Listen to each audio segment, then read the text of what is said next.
From Keene in the Shire, the Liberty Media capital of the world, this is Darrell W. Perry, host of FPP Radio News for Saturday, January 17th, 2015. Silver is trading at $17.81 per ounce. Gold is valued at $1,280 per ounce. And according to BitcoinAverage.com, the average price of Bitcoin is $200.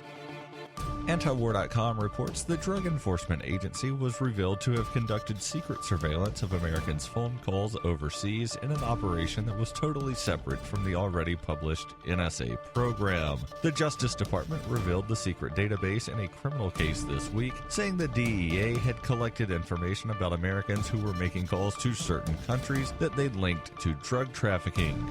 The scope of the program remains uncertain, as only its base existence was revealed in the case, and the fact that Iran was one of the countries targeted in the program. The program was active for years, though the Justice Department claims they ended the program in September of 2013. Senator Patrick Leahy from Vermont is pressing for additional information on the scheme.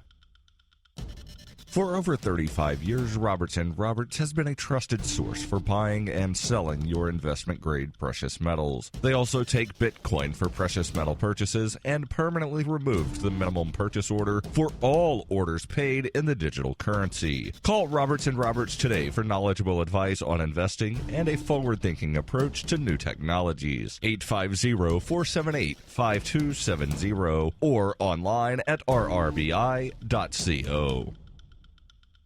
The Washington Post reports Attorney General Eric Holder on Friday barred local and state police from using federal law to seize cash, cars, and other property without proving that a crime occurred. Holder's actions represents the most sweeping check on police power to confiscate personal property since the seizures began 3 decades ago as part of the war on drugs. Since 2008, thousands of local and state police agencies have made more than 55,000 seizures of cash and property worth $3 billion under a civil asset forfeiture program at the Justice Department called Equitable Sharing. The program has enabled local and state police to make seizures and then have them adopted by federal agencies which share in the proceeds. The program allowed police departments and drug task forces to keep up to 80% of the proceeds of the adopted seizures, with the rest going to federal agencies. Holder said in a statement, with this new policy effective immediately, the Justice Department is taking an important step to prohibit federal agency adoption of state and local seizures except for public safety reasons.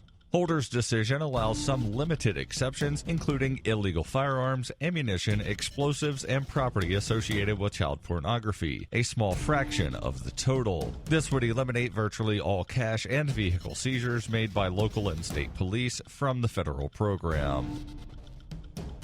In the spirit of Motorhome Diaries and Liberty on Tour, I intend to take the message of peace, love, and liberty on the road. During the 104-day trip, I'll be visiting at least 10 cities across the country, speaking to people about the ideas of peace, love, and liberty. To find out more about the tour or to donate, visit tour.fppradio.com. That's tour.fppradio.com.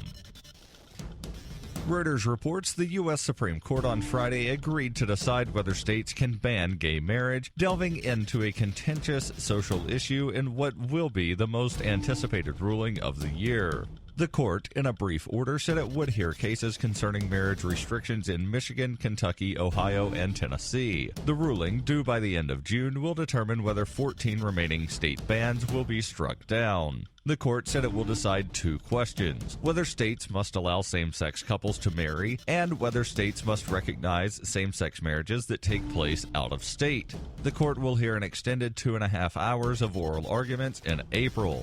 Attorney General Eric Holder and President Obama's administration will file court papers supporting the plaintiffs and seeking to legalize same-sex marriage nationwide. Obama in 2012 became the first sitting president to support same-sex marriage. Holder said, "It's time for our nation to take another critical step forward to ensure the fundamental equality of all Americans, no matter who they are and where they come from or whom they love."